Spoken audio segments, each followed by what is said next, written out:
Greetings, everyone. This is Payman Lorenzo, your host of the Leaders Walk podcast. They have another very special, very inspiring guest that I had the pleasure of meeting in person a couple of weeks ago with other friends. We're having coffee here in beautiful KL and KLCC.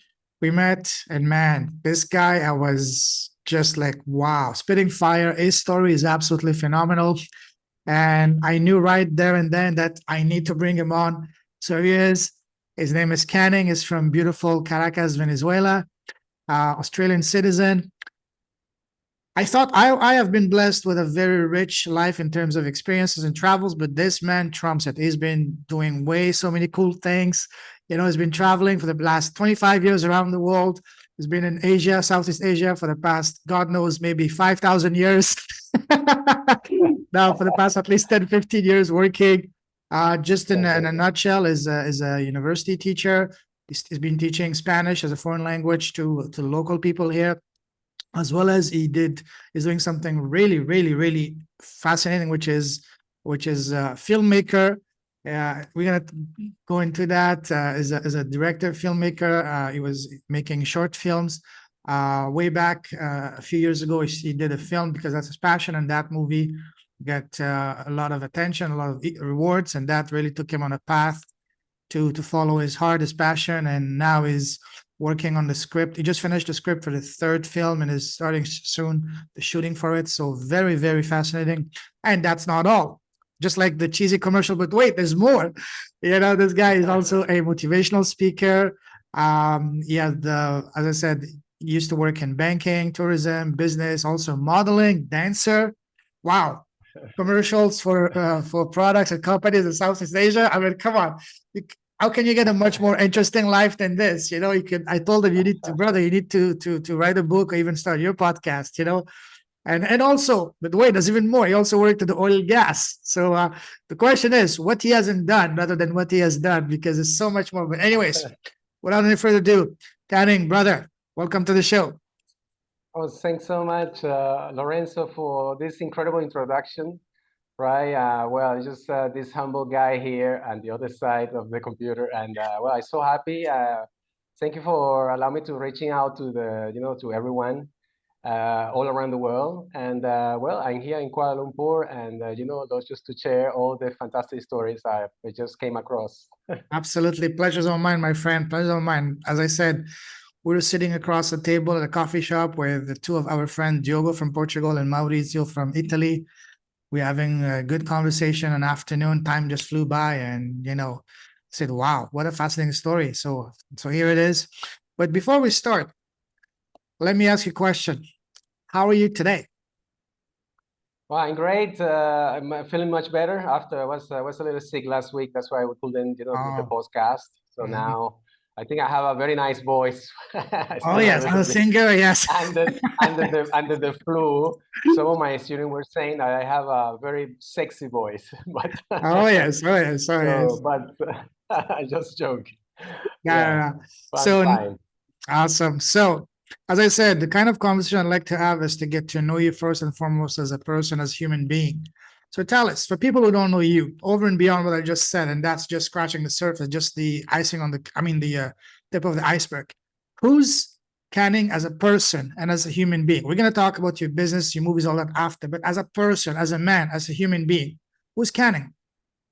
Well, I think Canning is just a simple guy that, since very early, he just wanted to see the world, wanted to accomplish all the things in life. And yeah, pretty much has been, some of them has been accomplished and is still doing it. But I was a kid of a lot of dreams. So I would say this is who is Canning, no? Always wanted to do, what he wanted to, he always thought in what he had in his mind, So yeah, I would say it's in summarizing, it's just a kid with a lot of dreams. Beautiful. And a lot of those dreams yeah, pretty much that. So a simple guy from South America. Beautiful. We're going to explore and expand on that in a moment. But now I'd like to start with a series of rapid fire questions to further get to know you as a human being. Ready? Yeah, I'm ready. All right. So tell us, what makes you happy as a person? made me happy is to have a great conversation actually, and pick on brains of some friends, and that made me happy. Good company. Yeah, this is great. Beautiful. I would say What that what makes you smile? made me smile. I'm a guy, a lot of jokes, and I love jokes and all the time and good humor. Being positive, even though you can be, life is hard, but it is what it is, and it's part Mhm. of our journey here on Earth. I would say so. Yeah, that's why I would say a lot of jokes and good humor, be Yeah, positive. That's laughing makes it is the best medicine out there, you know? Smiling, laughing. indeed. Awesome. Now, let's take the happiness factor a couple of notches higher. What brings your heart alive? What sets your soul on fire in a positive way? In a positive way. I love art so much, and Ah, every time I see art, it really fascinates me. I think beauty.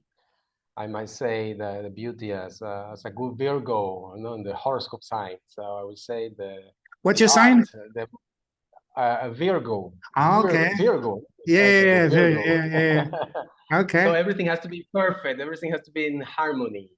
So yeah, so it raised my heart. I don't know. I see that motivation. So everything related with art, it really kind of like raised my definitely my heart. I'm the same. I'm Mhm. Libra, and Libra, we're all about heart, beauty, and, doing things like Exactly. this. Absolutely. Yeah. Awesome. Now, on the other side of the spectrum, what makes you sad and angry? Made me sad angry. I think it's quite complicated, right? But made you sad angry when, unfortunately, I may say that poverty is.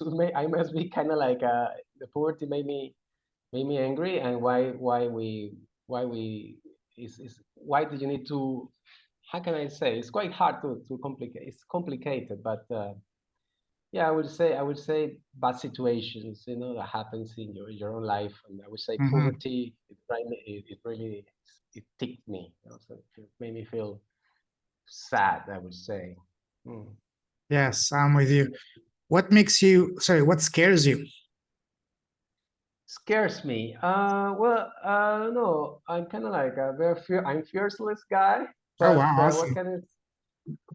Yeah, I'm a fearless guy. I would say that, but sometimes it's not having a good health that Oh, really yes. scares you. Yeah, no good health, and that is scares me actually. So, and now at this age, like you are not as younger like in the past.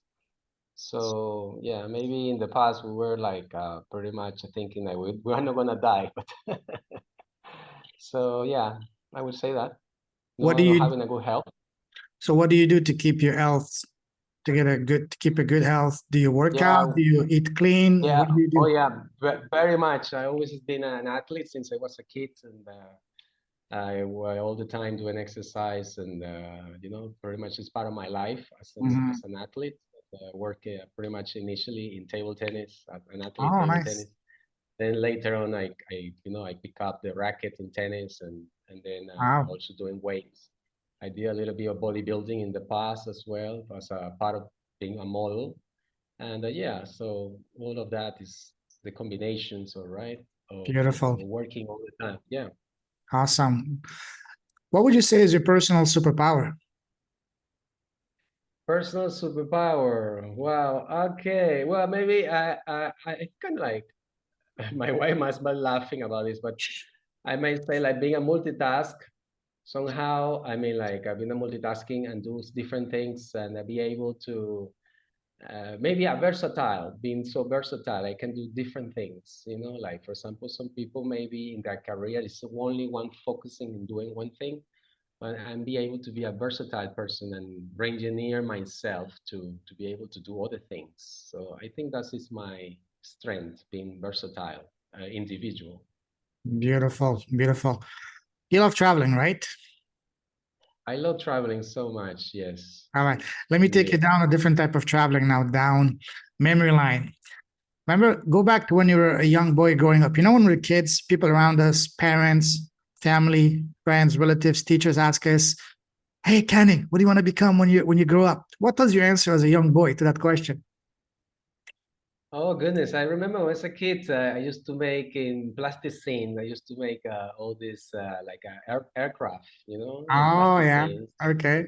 And yeah, and then I used to get also like a small.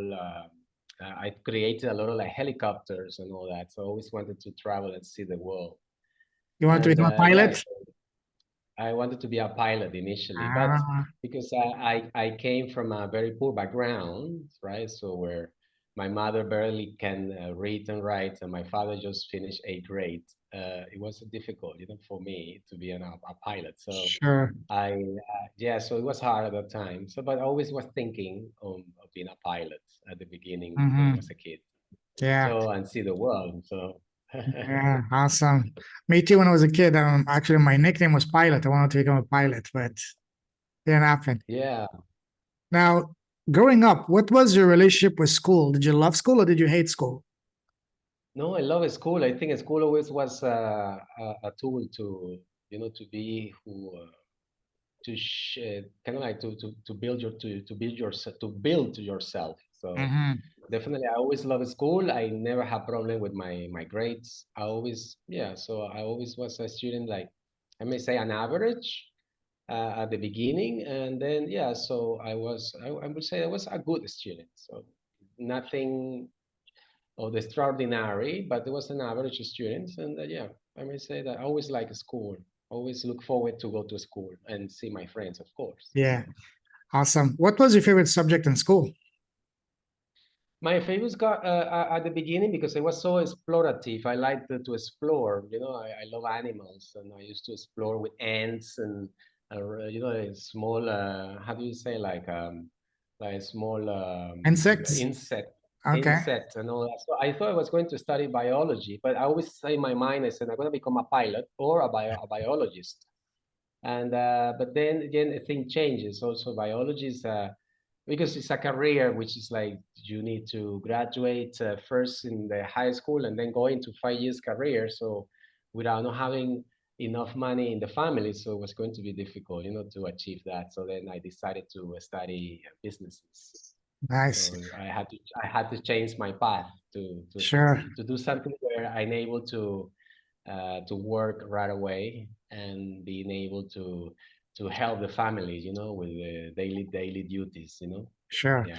We'll talk about your path just in a moment, but was there any subject in school that you did not like at all? Yeah, you won't believe that, but at the beginning, Math? it's kind of like, and math I didn't like much, but I understood that it was important. Math was important, but there was a teacher that was in their year of retirement, and this teacher, she was teaching art at the time. So, of course, when she teaching, she was pretty much only 1 year to retire, and then she comes into class, and then she's sitting down. She was sitting down in the class, maybe talk for 5 minutes, and then she went into sleep. Really? And then I what? Yeah, so I was what happened Wow. here? So then of course, so I hated the class because we knew that as soon as she arrived, she's just gonna pass the attendance, and then she's going to go to sleep, and because she's quite an old lady. Of course, so I didn't like art at that time. She was teaching art, and it was a shame because we really like it. And then one time, I think she just did it once or a couple of times, and I realized that the subject was quite interesting. Talking about the old Rome, the Roman Empire, and so forth, and like the Renaissance and all that. It was really interesting, but unfortunately, we were not able to capitalize in the class, because she was always sleeping and she was pretty much waiting for her retirement. So it was unfair for us as a student, but of course, and when you are in middle school, then you pretty much you start fighting. It was pretty much all about laughing and into the class because you lose the attention. So that's what Nobody in the happened. classroom complained to the management of the school. The management, were they aware and did they talk to her to say, hey, listen, sure, you're retiring soon, but hey, Yeah, do your work. Come on. yeah, We're paying yeah, you. yeah. It happens, but of course they knew that this lady it was going just to retire, so they were Uh, waiting for the Ministry of Education just to give her the uh, the pretty much the retirement, so they can't do anything at all. Wow, So that's sad. Yeah. Okay. just so it is what it is. Yeah, you make the most of it, At that with whatever moment. hands you're dealt. Exactly. So of course, so I hated the class. So I hated that class. There was art, and it was art, and then I realized that art is what it motivates me now. So it's incredible. So it's incredible Isn't how that things funny? changes. Yeah. Wow. Yeah, yeah, definitely. I could have become an art teacher maybe, but Yeah. I didn't have the inspiration. So how Yeah. important is to have someone who can inspire you at your early age, at your early stages The in your same life. happened to me. I was good in math, and then in grade six, the teacher was not really helpful at all. She would just come. She would say, "Okay, guys, read this page, this chapter, and do the homework at the end." And you would just spend the time just knitting and eating her oranges and just reading her book. Exactly the same thing. And after that, I completely Wow. lost interest in math. Exactly, exactly. So And then when I get to yeah, it grade is. seven, it was too difficult for me to catch up, and I completely zoomed out with math. Exactly, exactly. So, Yeah, but what can we say? Pretty much that was the path. And yeah. What would you say was your very first job? And do you remember how much you were getting paid for the first job, the first time you got paid doing a work? yes, actually, I do recall. Actually, this happened when I was in middle school, and I used to I wanted to have some kind of like the coolest shoes at that time, but unfortunately, my father couldn't give me the complete amounts for those shoes, and he would say, well, this is what I can afford. And then when I said to myself, well, give me that money, and then I will try to complete to buy the shoes I like. So what I did is then I took a job pretty much as an assistant in a kind of like in a company of how can I say, like I would say, like repairing cable, like telephone cables. And it was the assistants, and I did that job after I finished during my period of vacation. So I worked 3 to 4 months. Also, I was making a belt, Yeah. right? Making like leather belt also too, making the belt and carrying here from side to side to store. And that was my first job actually. So that was in middle school because so it was hard. My father cannot afford it, so I would try to do what I can do to fulfill my needs, right? Yeah. To complement what like because we were actually in the family we were six in the family, so I was the youngest at the Wow. time. Wow. So and coming from from Caracas and a poor neighborhood, and it was hard. So I need to find a way to like be more independent. So I knew that if I asked my father, it was going to be it was going to be hard. And well, so I just took it as I One was, second. and then just, yeah. Okay. Yeah, I lost. Wait, can you hear? Okay. No Okay. problem. Okay. Yeah, well, that's fascinating. So now I'm interested to know, how was life growing up in Caracas when you were a young boy and in Venezuela? Well, in Venezuela at that time, it was during the time it was a democratic period, and it was okay. It was rich. I always say I never have any problems. So even though I was from a poor background, I have all the food I needed. My father worked so hard. My mother and father worked so hard to to put the food on the table, and I can't complain. I had everything. It was a lot of abundance at that time, so it was good. It was good. I say never have a problem in terms of what I didn't have. Unfortunately, what I did not have is like all this the extra money to buy things that you may like. But I may say like I have a decent yeah childhood. Can complain in that sense. Can imagine. Now let's move forward. Let's talk about your path. You briefly talked about your path, but tell us more about your path.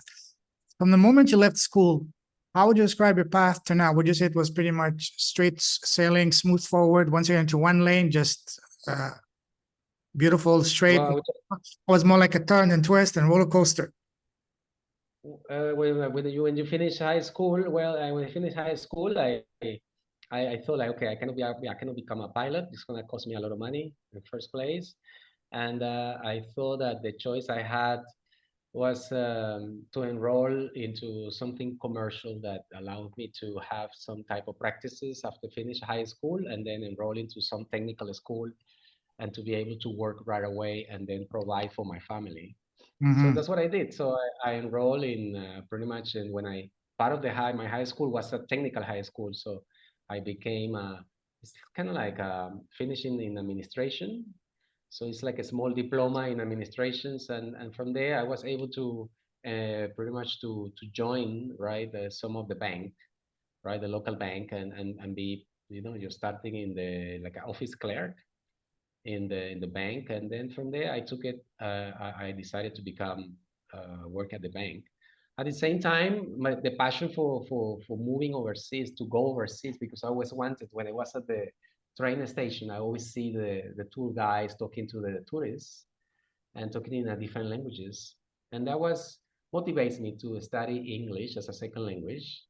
At the same time, yeah, so I wanted to work as a tour guide, so also then I did some courses in tourism, right, at night time, to complement my studies. And in weekends, I was able to be a tour guide and make some extra money as well. So I was pretty much studying and I was working, and in the weekend I was doing also some part-time jobs in some travel agencies at the time.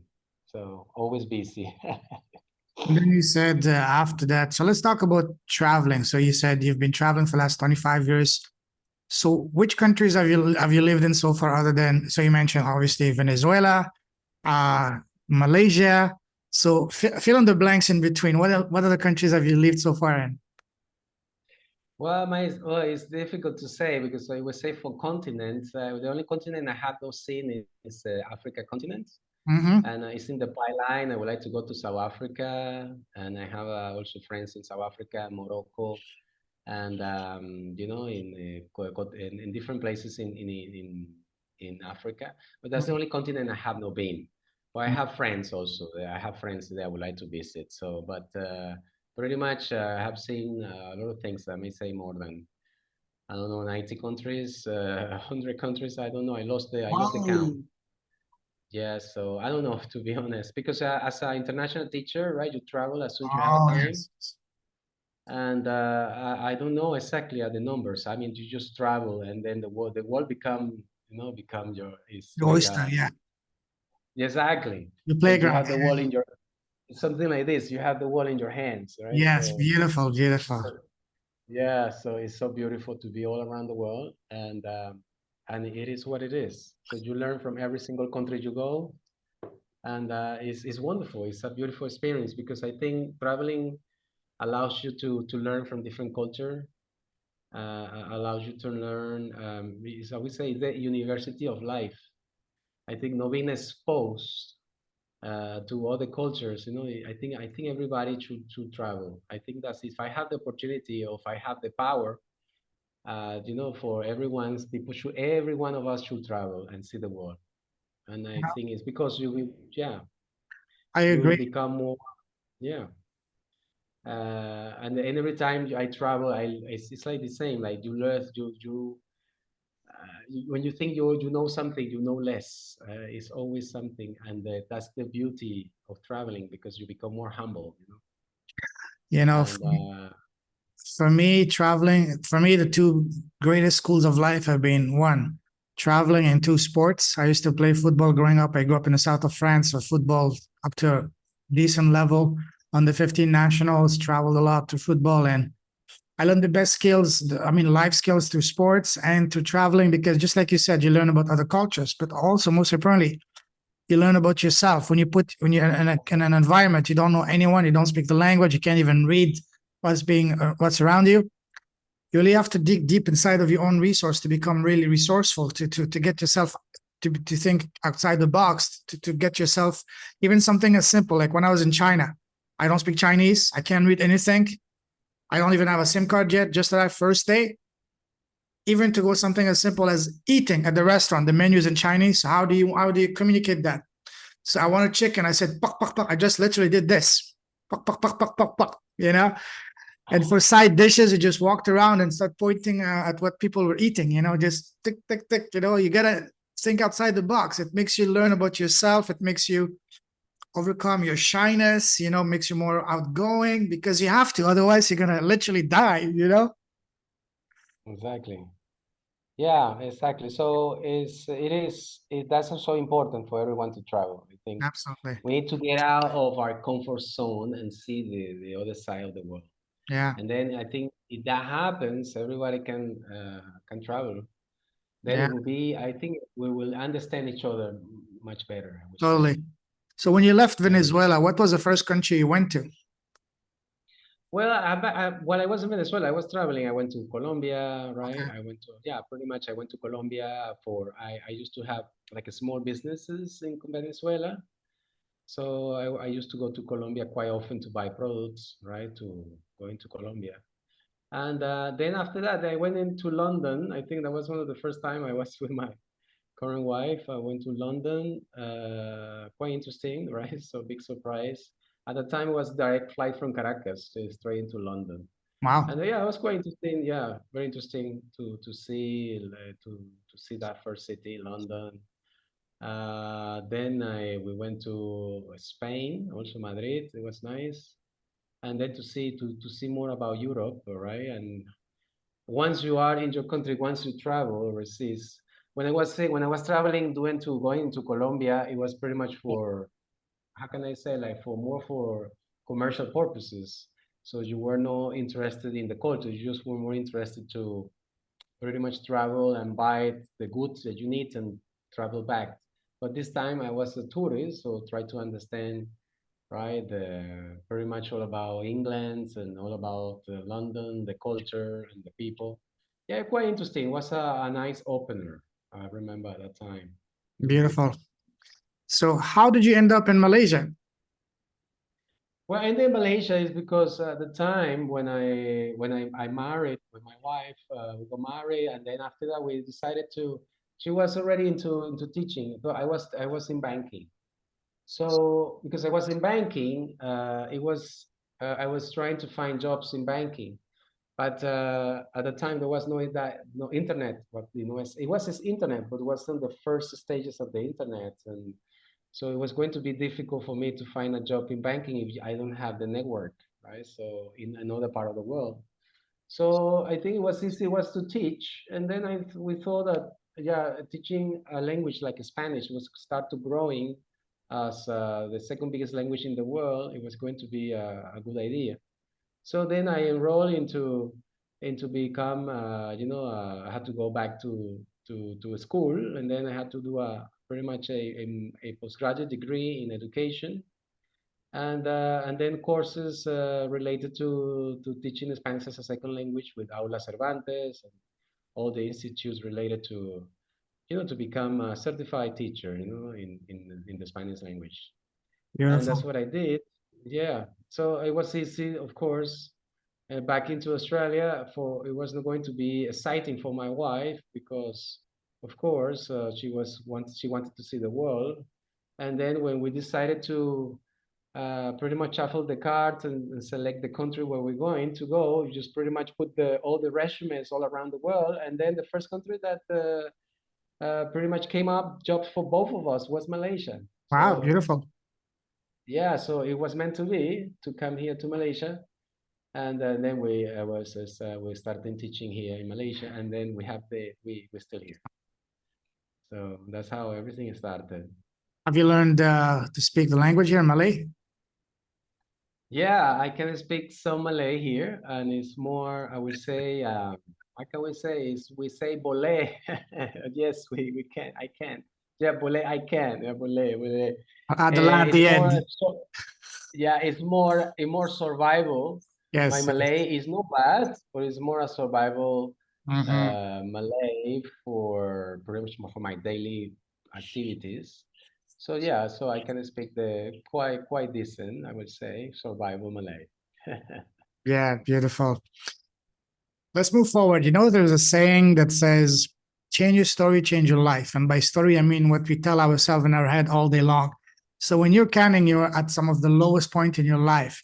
How did you change your story to change your life? Did you do that through the help of friends, family, books, videos, podcasts, mentors? Tell us a process you used to change your story internally to change your life externally. Yeah, I might say that a lot of books helped me at that time. I remember I used to be a very shy boy. And one of the first books when I felt like, wow, I am so shy. So it made me realize that I had to read the Dale Carnegie. And that was the first book I read about how to, how to make new friends. Oh, And yes. that may help me a lot, the first book of Dale Carnegie. It was the breakthrough, I may say, with that book. It really teach me a lot how to create new friends and influence people. Mm-hmm. And because as a certain period of time, I also was a salesperson, so working for banks, I became called executive of relationship executive and deal with sales products and all that. And then of course you need to break the ice. You need to meet people, how to talk to them correctly and all of that. And being so shy was difficult. So I had to read a lot, right? And then Dale Carnegie was the first book that it came into my hands, and I read it. It was absolutely incredible. It really helped me a lot. Yeah. Yeah, absolutely. You mentioned working in oil and gas. I used to work in oil and gas as well. How did you end up working in oil and gas?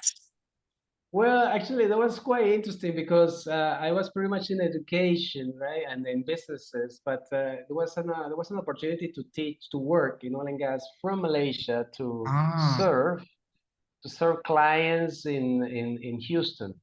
So there was ah, an opportunity at that time. I was not working. It was a period of time where it was during the debacle in 2008, the debacle of the financial issue, the financial problems, right? We yeah, had around the crisis, yeah. world in Mhm. 2000. Exactly. So people were losing jobs, and at that time, I got opportunities to start working during that time, during that period of time where people were losing jobs. So it came to me the opportunity to work for a oil and gas company and pretty much serve do businesses from Malaysia and serve the company from here at night shift, right? Which Wow. is Malaysian time, which was very difficult. I did that for 4 years, so I learned so much. I worked night shift from 9 p.m. till 7 in the morning, which was Mhm. the local, I would say 8 to 5 time, 9 to 5 times Houston, because it was an American company.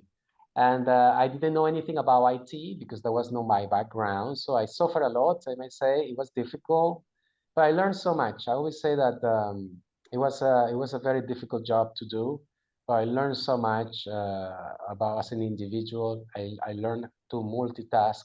So even though there was no I might say my ideal job. I learned so much from this company and also from my bosses. You know how to deal with so many different situations. You know, and the most difficult as well was, as I said, a lot of people lost their job. There was a lot of friends unemployed.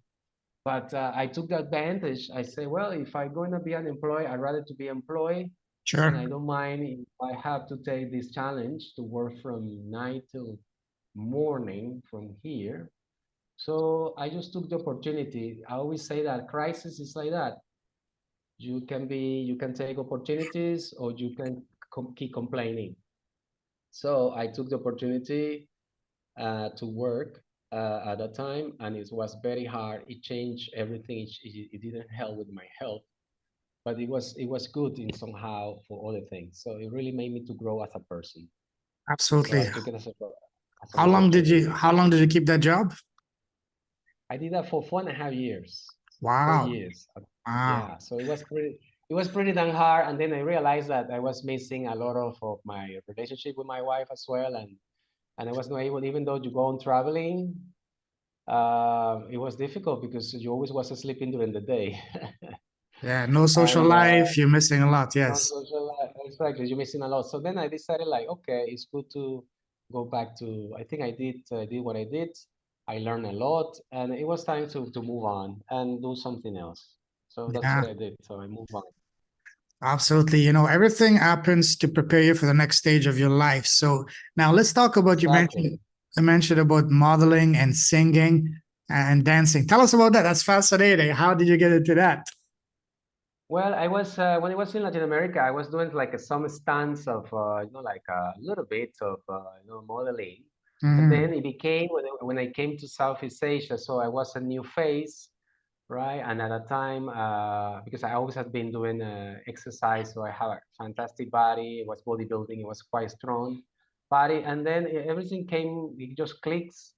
My wife started modeling also because she's Australian, an Australian with blue eyes, and that worked very well for this market. And then we went to some agencies, and some friends of friends recommended to us, and then immediately we started modeling. We did like a catwalk. We did a lot of Wow. catwalk here for the local brands, and then after that we branched towards commercials, and even I managed to do a small role in a Hollywood movie, which is called Whoa. Black Hat. Which one? Yeah, it's called Black Hat. It's just a small part, but I was cut during the Hey. audition, unfortunately. But I might Uh, say like at the Hollywood. okay. That Okay. was yeah, that was pretty cool. And yeah, that was my last exposure, pretty much as in modeling and acting. No? So now, go ahead. Go Yeah. ahead. Sorry. Go ahead. No, I was saying that also I did. I also was a dancer. I was a salsa dancer, and I had the opportunity to also to collaborate with Bollywood as well.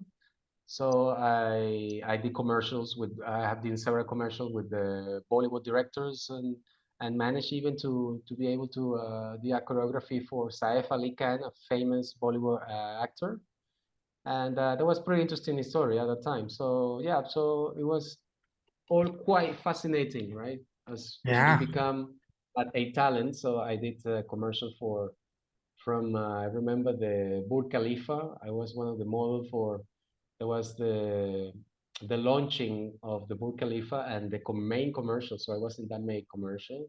You mean the Also, Burj Khalifa Tower in Dubai? in Dubai. So exactly. So Wow. I was the talent for there's so many commercials for the Burj Khalifa. So I was one of those talents. Like pretending that we were in the Burj Khalifa and and then we were enjoying before launching, no? So that's pretty cool. Yeah, I have done commercial for brands like Suzuki, Grand Vitara, and yeah, Chevrolet, Mini Cooper. Yeah, I Wow. did a lot of I did Panasonic. So I saw a bunch of brands, famous brands that I managed to do all these commercials. So it was pretty cool. I may say it was great exposure, and maybe helped me maybe later on to become an executive producer because you know already the insight, and how the media business work, pretty much all You related know, to it's interesting that if production. when we look at our lives, every step prepares us for the next, you know? Everything prepares Exactly. for the next. You started in Venezuela, you started doing, business. That business took you to wherever, and then teaching, modeling, dancing, commercials. And before you know it, you're doing your own movies now, so, Yeah, exactly. So I think that's pretty much what it is. It's just mm, taking to a new steps and branching out and going outside. Don't be always be positive and take the new mm, challenges being positive and always moving forward and yes, being and so learning. positive, nothing. And that I think that it helps pretty much. It has helped me. It will help anyone at the same time. Absolutely. Yeah, You just stay mentioned, positive. yeah, absolutely. You mentioned that you did your first short movie back in 2014. In 2019, Oh, 19. 2000 Yeah. actually. The movie was done in 2018. It Okay. was a first short film. That was it was a short film with a very low budget, and the short film was supposed to be. It was filmed for basically was for a film competition in Korea. Oh, wow. Uh, yeah, so it was sent to Korea. The thing is like the film festival. The theme was about Korea. Well, we didn't make the film about Korea. We make it in Spanish. It was a Spanish Malay, Wow. and the film it has a quite interesting story, very interesting story. Even though it was not about Korea, it just entered into the top 20, Wow. and that made me realize, wow, very interesting. You know, my first short film. It's not only my first short film. I may say the group of, because it's I would say the team involved. You know, I Sure. have my director, which is a fantastic director. Actually, see this recording, all right? He's incredible director, and then we started. He's a young guy, and then we work together with the students at university, with the teachers at university, trying to reduce the cost of the cast. And then we did this short film. Then we sent it to Spain, and the short film classified into the top 10 over 2,000 films around the world. Wow. So that was in the international films of Alicante In Spain, in yeah. Spain. Yeah, Mhm. in 2019. So I traveled to Spain, and I was part of the top 10 assistants for the short film. So it was quite interesting, and I met a lot of people right now that you can see on Netflix, a lot of actors and directors, and that was pretty fascinating story, actually. So is the And movie now on Netflix?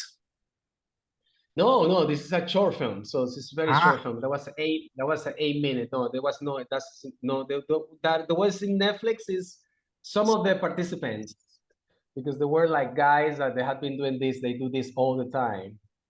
Of course, there were actors and actresses that you will see on Netflix pretty much on daily basis. But sure. we are like a very short film of 8 minutes, and classified. That was for us. That was a big triumph, you know. So Sure.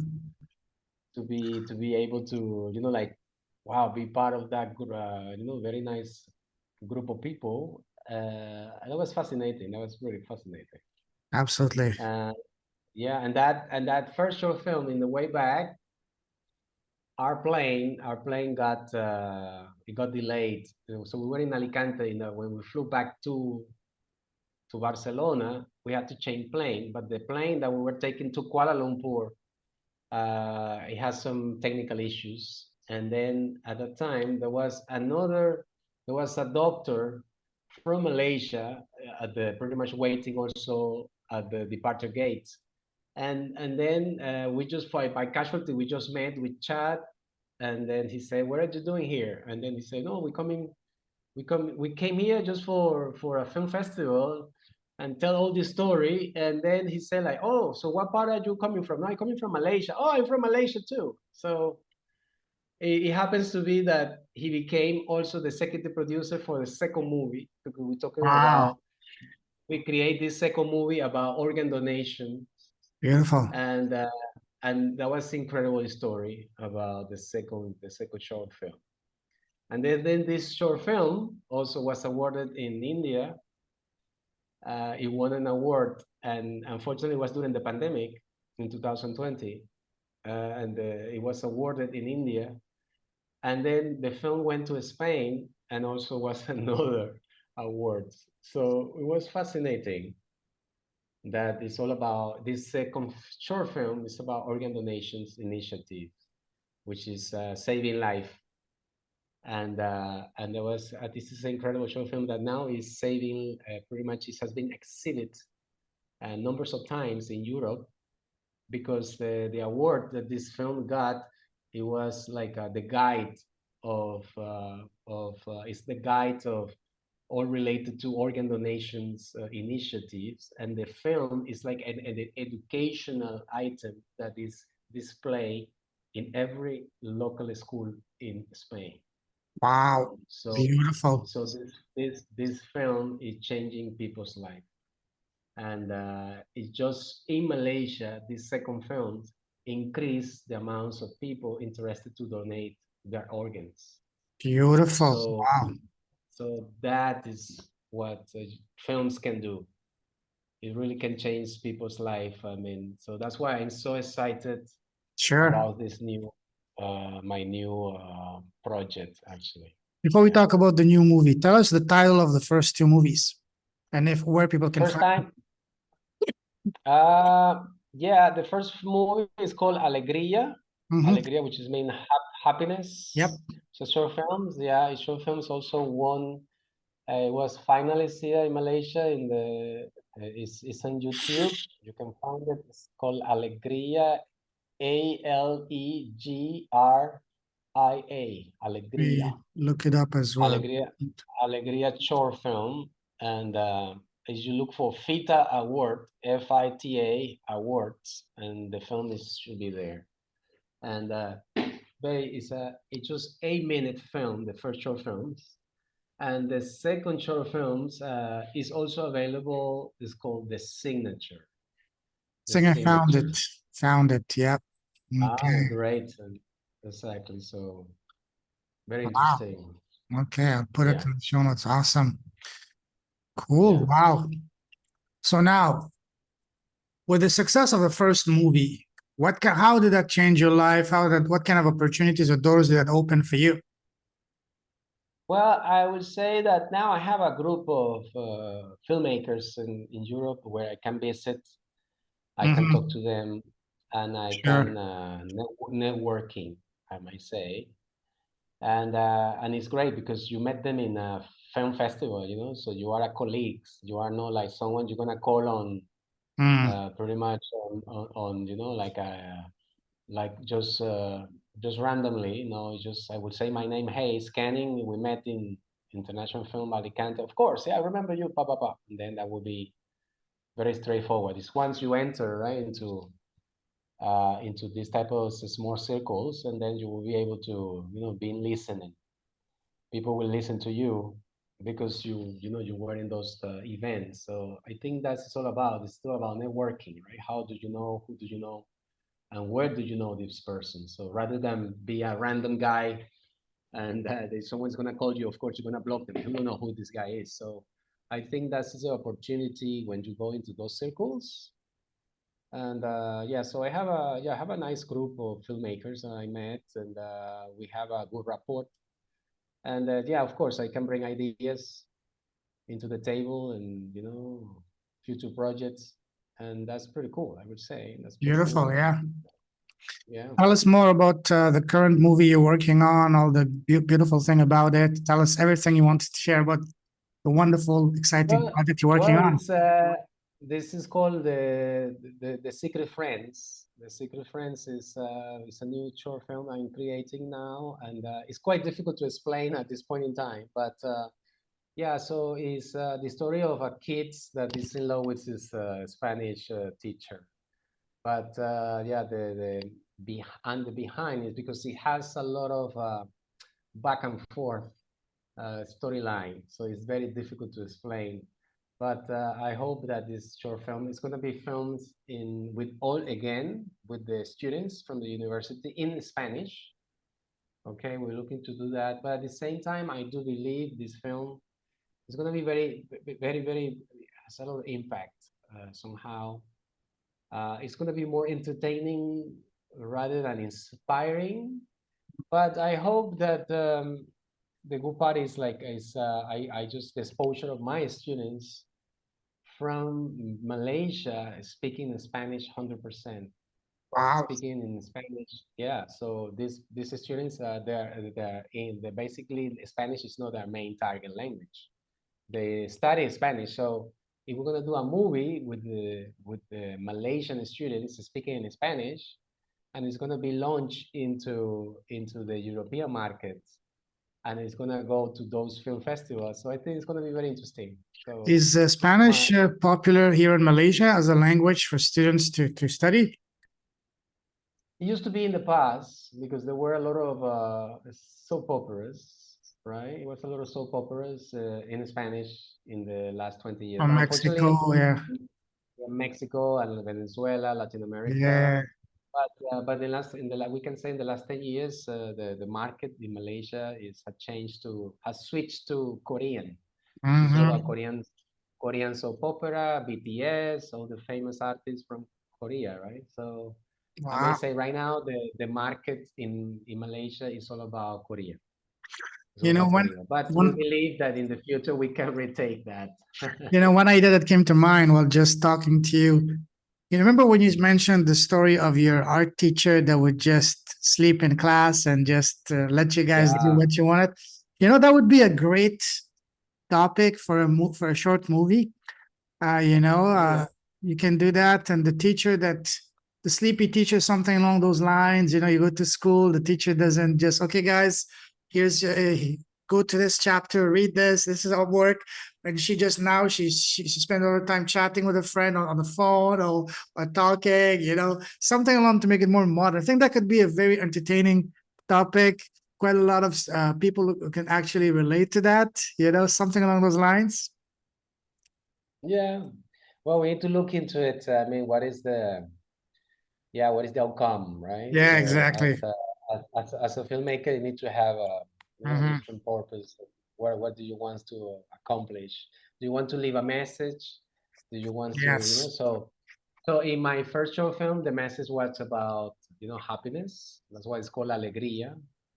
And in the second one was to pretty much expose an issue, right, about organ donations and how we can help other people. So the second short film, for instance, it was filmed in three different languages. It was filmed in English, Chinese, Mandarin, and it was also in Malay, in Malayu, Hmm. Malayu. So it was three languages, this short Wow. film. That's why this third one, we wanted to make it all in Spanish, but with all the cast from Malaysia. So very interesting, or Wow. at least some of the cast from Malaysia speaking in 100% Spanish. So it was quite Wow. interesting. Amazing. Yeah. So, so that's what we're looking. Is try to find a way how um, creates a good story in Spanish, and it can be done by Asians. So very So interesting. are the actors your former students or the actual professional, you know, Well, actors in who the first actually one, speak Spanish or they have to learn Spanish for this role? yeah, of course, they have to learn Spanish. So Okay. they need to learn Spanish. They are students of the Spanish language. So in the first short film, we did it in Spanish, Malayu, and English. But in the second short film, it wasn't informative. So we need to include all the races from Malaysia. So we include English, Mandarin, and Malayu. So it was basically in these three languages because the intention was to cover pretty much all the entire population of Malaysia, no? So they can understand about this. But this third one is going to be, it's interesting because the intention is to uh, somehow promote Spanish amongst the locals, right? That we may say, wow, but he's Malaysian, but how well he speaks Spanish? And his Spanish is so good that we can do a movie about it and people in Europe will understand. So it's unbelievable. That's Do pretty they cool. speak the Latin American Spanish? Or do they speak the the Spanish from Spain? Well, no, we may say that we try to cover all the Okay. slangs. Right? So we cover mainly our Spanish is from Spain because that's the books we teach with. But at the same time, me be Latin Americans, of course, I had to teach the jerga, right? About from Latin America. So yeah, Beautiful. so we Beautiful. yeah. So what's the timeline for this third movie? When is it? So you said you just finished the script. You're gonna start the shooting soon. How long is the shooting gonna take?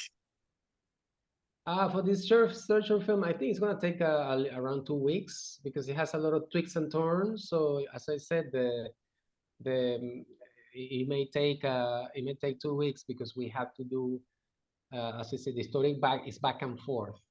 So the storyline is back and forth. So it's so many shoot we have to shoot. Normally the shoot would be at the university and some also other locations around the city of Kuala Lumpur. But yeah, it will take around 2 weeks, but the edition may take around 3 months because to be able that the editions can be completely exact what we're looking for. And we hope that by the end of the year we can launch it send it to some international film festival, and we can hear from them and see if they like it. No? So How soon are you gonna that's pretty much. start? How soon are you gonna start the shooting? Well, actually, I wanted to do that, but of course, it's all about the money, money, money, money, money, money. It's all about the money, right? So we need resources for my productions for my production crew. So to pay pretty much the first part, I may say, of the movie, and then after that, then we are good. The intention is to do pretty much covering the first 2 weeks of filming, including locations, including like wardrobe and what's not. And yeah, pretty much that. So it's all about the money. If we have that amounts of money, then we can start. Of course, we had to also pay, even though we're gonna use the students and some teachers as well. We will have to, of course, come with some Mhm. allowance for them, some Yeah. allowance, food allowance and stuff like that. So we had to pay for that too. I'm So yeah. I'm curious because I have an idea also for a documentary. I will tell you offline after. Okay. What kind of budget is would be looking to get, say, a documentary interviewing people sharing their stories, for example? Well, depends because it's all about what is the objective, right? So it's depends what type of documentary you want to do, but Mm, you can do a documentary maybe with a very low budget for $5,000, maybe I would mhm. say to start, and it can be covered, with very kind of like a small documentary. But when we say a small documentary, we need to we need to be we need to be sure exactly what are we looking for. It's a documentary of 10 minutes, 15 minutes, depends. So once you achieve that, for how long it's going to take, the Yeah, an what you hour. expect, Say an about an hour. Oh, hour. wow, an hour. So, and then for 1 hour. Yes. And then you wanted to do about multiple locations, you wanted to do it in different, so it's all about, you need to assess all of that, the locations is going to be in one place, it's going to be in just in the studio, so it's going to be done, so is we're talking about that you're going to go from different places and you're going to interview people at different places, that's going to cost you money. Can you do the interviews, So like, say, especially if the people are all around the world in different locations? Can you do them like on Zoom? You just record with each person, all say right, so five, the ten movie minutes can and just, just put them together as a yeah, montage, it can intro, be done. It can be outro. done. I would say, Yeah. yeah, I would say $5,000. Yeah, Okay, good to would know. say We'll talk about that because that's something I have in mind. Maybe not today, but maybe in a year from now, that's something I've been. exactly. So Yeah. yeah, and I got approached also by NGO in the past. It was to do some kids from the streets, right? Which Mm, was quite interesting. It was a documentary I wanted to do, but unfortunately, pandemic came, and then so that NGO, I think they changed their plans at the time. They want me to create this documentary about the kids that has been pretty much living on the streets, mhm, and these kids, the kid living on the streets, and they're pretty much illiterate kids. They don't know how to read and write, and then the kids later on they become, there's a teacher where they teach them English, and the kids are kind of like incorporated into the educational system. And that was quite interesting to me because I mean, supported by an NGO, was going to absorb the cost. And then the beginning of the film, this documentary was going to be in black and white.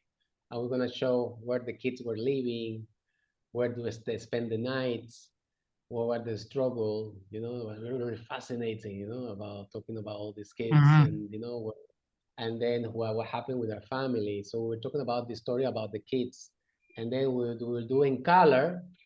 It was going to change pretty much the outcome, how this kid changes, how the kid is moving forward with his life, and how he has been, sponsored by people. So mhm, it was this beautiful short film. So that got stopped because I already was doing the storyboard for that particular theme, which the kids of the streets. And the kids were exactly from Brickfield, which is an area, it's an Indian area. You know Brickfield here in Kuala Lumpur, which is the Indian neighborhood, right? And then all these kids are on the streets. and what quite fascinating story to put together, you know. So I hope that I can retake that project in the future. And it's all very impacting because one of the films that I like to do is films like they are social, you know, social films that can create impacting society right away.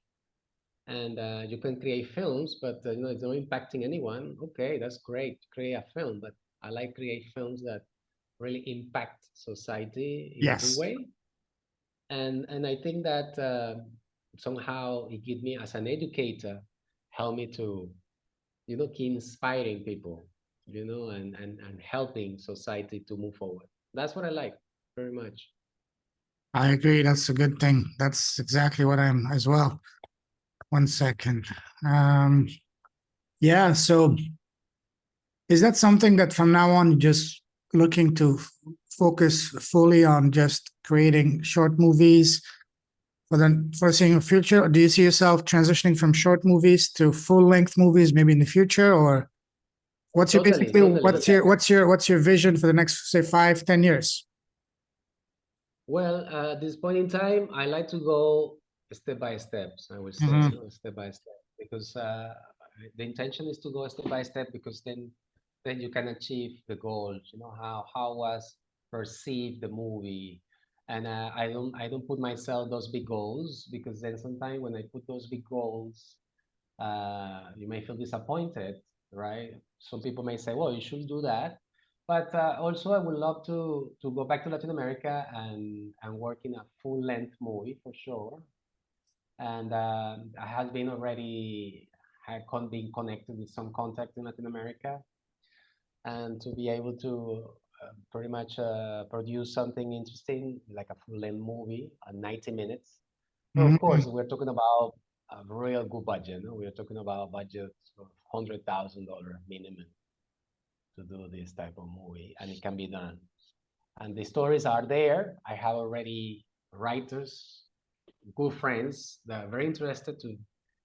They have been showing me some of the you know their scripts, and I'm very excited because I have friends already, great friends of mine, very good artists, very good you know, screenwriters, and that is great. You know, the fact that you are able to have people that say like, oh, I would like to showcase, you know, this story. And the Hmm. stories, I think the problem is not the story. The problem at this point in time is the, you know, the resources, the financial resources. Yes. And going back to Latin America, I think would be very exciting, really exciting because of course is you know, it's like um, you know, that kids that went around the world and then come back home and create something for Latin America, that would be fascinating too. Or you But can. also I would like to do also venturing into other more commercial too as well. But I would say that you have to go slowly because this type of Mhm. career is very demanding, you know. Sure. You And yeah. you mentioned that you would like to get into motivation speaking. That could be something you can tie in with a movie. You can go back in Latin America, whether it's in Venezuela, Colombia, wherever, Brazil, and you can, you know, inspire, be like a big brother for other young boys growing up, young boys and young girls growing up with their heads full of dreams, but they don't know where to start, how to start. And you can basically guide them, show them the path. You can even start like a school, like an academy, even, you know, showing them what to do, basically mentor them, taking them under your wing as a big brother and helping Exactly. them shortcut the paths. Hey, listen, learn from me. Don't make the mistake I made. I can help you, and eventually can even turn that into a pretty big business too. That's right, exactly. So at this point in time, I have been in conversation with my very good friends, Jesus Lozano. He's in Madrid right now. He's also a teacher, professor, working the tourist industry as well. And we would like to venturing into motivation speaking. No? So and then so we are kind of like working now on that part, trying to do some tours around Latin America, right? In And talk another about thing, that, motivation, how people, yeah. another thing that came to mind, you can start a school over there, not just motivate them, but teach them an actual high income skill. Like, for example, become either a video editor, photographer, writer, scripter, or even teach, for example, Spanish as a second language overseas or English. Teach, not only motivate them, guide them, show them the way, mentor them, but also teach them a skill that can take them around the world, or even teach them to become, say, chefs. That's a job that you can go anywhere in the world and you will find a job anywhere, because people need to eat all the time, regardless of the economy, for example. If you can combine that, teaching them an actual skill that can take them internationally while also motivating them, mentoring them, I think that would be a winner. Well, I would invite you to be incorporated to our team also to put things together, and then we can do a lot of good things. I know Absolutely. you're already doing great things already, Thank you. Lorenzo, and I mean, you already started this path, right, into motivations and inspirations, as you're saying, inspirational stories around the world with Lorenzo, and I feel honored. Leader with a heart. There's Divine Destiny Publishing. Fascinating. You can do the same. You can go around. You can go, for example, you can do the same. Start a podcast, and then you can go around South America. All these people that have their head full of dreams and goals, have them share their stories, and then bring them on your podcast, and then invite them on your book to do that. Because it's all about, I don't do the books for money. I do the books and everything I do to inspire, to transform, to empower people. When you focus on impact, on doing good, I swear to you, man, the money is taking care of itself. The money is the icing on the cake. For me, the two most important, reward in business is number one, the transformation you help people have in their lives. And number two, the wonderful relationships, friendships you build in the process. The money is icing on the cake. The money is not the cake. The cake is the impact, the transformation, and the wonderful friendships and relationships you build along the way. And I think this is something that you're doing with your work, with your business, with your movies. And I think you have a tremendous opportunity ahead of you, maybe not today, but in the next 6-12 months down the road, especially when you go back to South America, you set up an academy or whatever.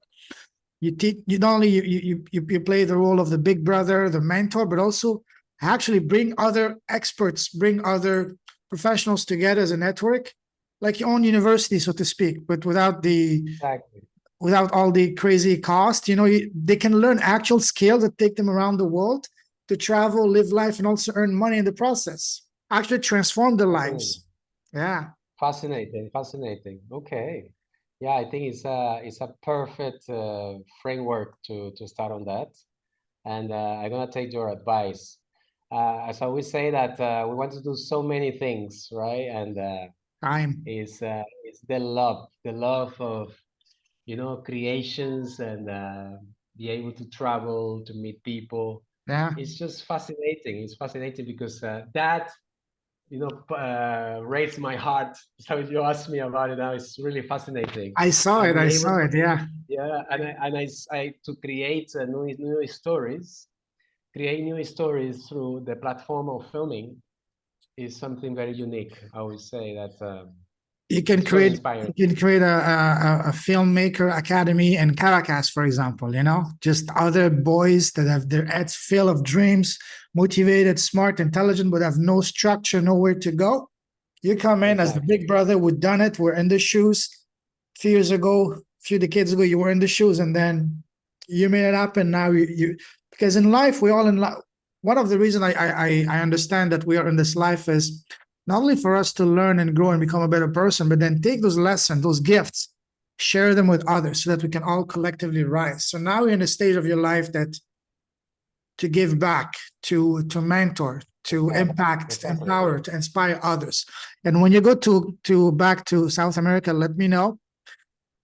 I used to live in Brazil. I traveled a lot in South America. I would be honored to come, even join you, even as a friend. And if there's any way I can help you in that, hey, you can count on me, brother. Super excited. Yeah. Fantastic. Yeah. So that is already a formal invitation very soon when we do a first, like a motivational speech. Yeah, So absolutely. so excited about it. Listen, man, absolute honor talking to you, but let's start wrapping things off. Yeah. I will invite you in a few weeks once your movie is the shooting is done. I will bring you back to tell us the story and all that. But let's start. Let's Yeah. finish now with a series of rapid fire questions, but this time on advices. Ready? Ready. So, what's the best piece of advice you've received so far in your life? Wow, the best piece of advice. Wow, fascinating. I think was being patient, work hard towards what you're looking for, and never give up. I would say. Beautiful. Never give up.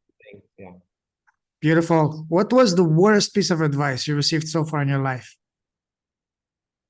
Ah, well, the worst piece of advice I would say, sometimes I think it was impressing people that you don't know. It's quite stupid. So yeah. So sometimes people go into those things. It's like you cannot compete with the other person because each one of us has a path in life. And what is important definitely is that you come here with a goal and then you execute.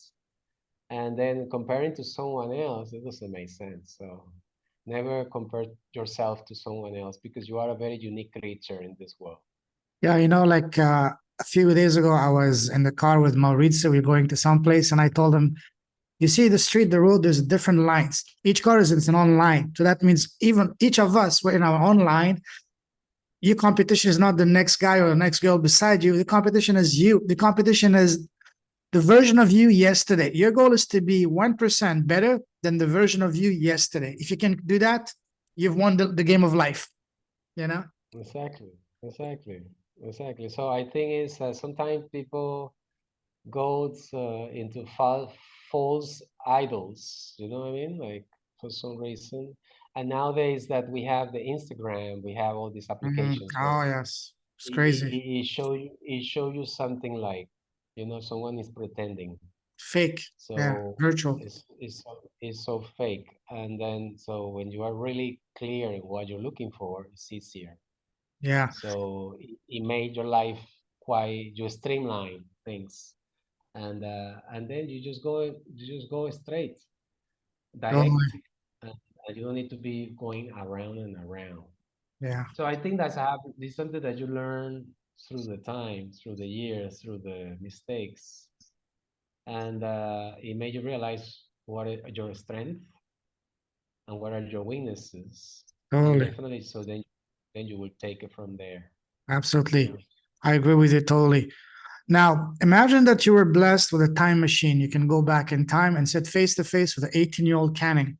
What's the number one piece of advice you would give to him, knowing all that you know now? Wow. I will say at that time I would have told Canning to learn other languages at Okay. that time.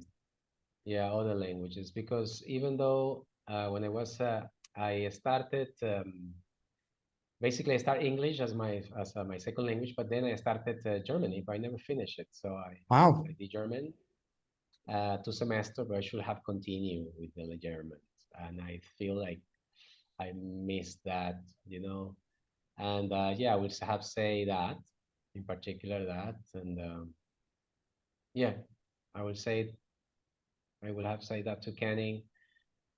For the rest, I think okay. Beautiful. Now, do you have your own podcast? Do I have my own podcast? No, I don't have now. No, I don't have. What's the main reason you haven't started your podcast so far? Good point, right? I haven't started the podcast because I think there's a lot of people doing a lot of things, and I always looking for a niche, and so maybe that, and basically, yeah. So as I said, maybe I had been very slow, taking things very slow, and step by so methodical, trying to do things. It has to be very well precise and very nice, and then sometimes takes too long to be accomplished. But I will complain. I think I have done a lot of things, so more like a normal individual. So Yeah. No, I will say that I haven't done the podcast because I have had the time, but always looking for what is the right content to do for a podcast.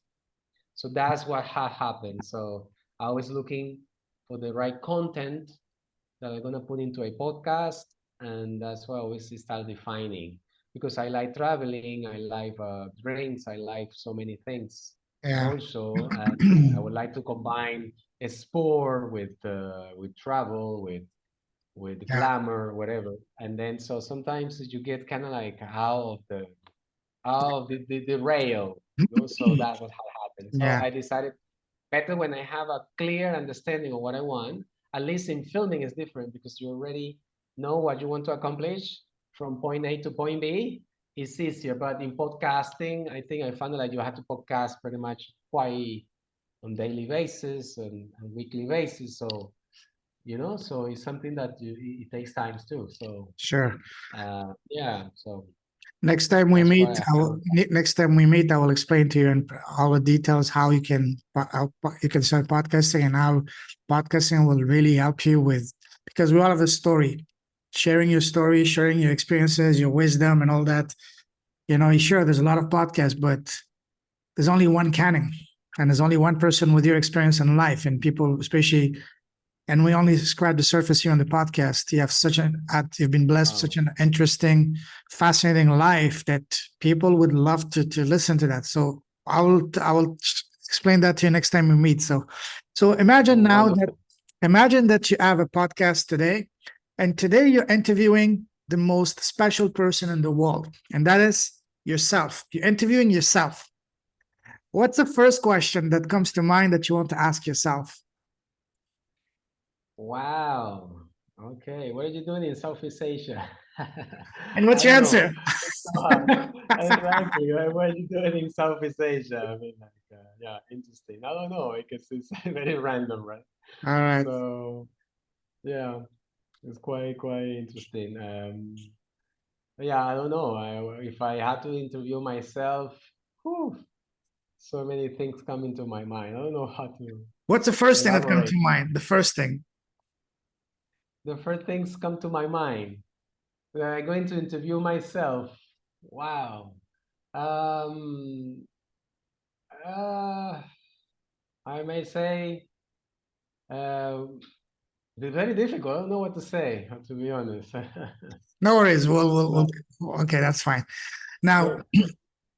the last question I will ask you, and that's my favorite question that I ask all my guests, and that is, what is the smallest thing you've done in your life that has had the greatest, deepest, most profound effect, positive effect in your life and business? And by small, I don't mean something small. I mean the one thing. For example, for me, it's been starting my podcast because it completely changed my life, transformed my life, and everything I have now is pretty much first to God, family, and then my podcast. So, what about you? What's the one thing that you've done, the smallest thing that's had the biggest positive impact on both your life and your business?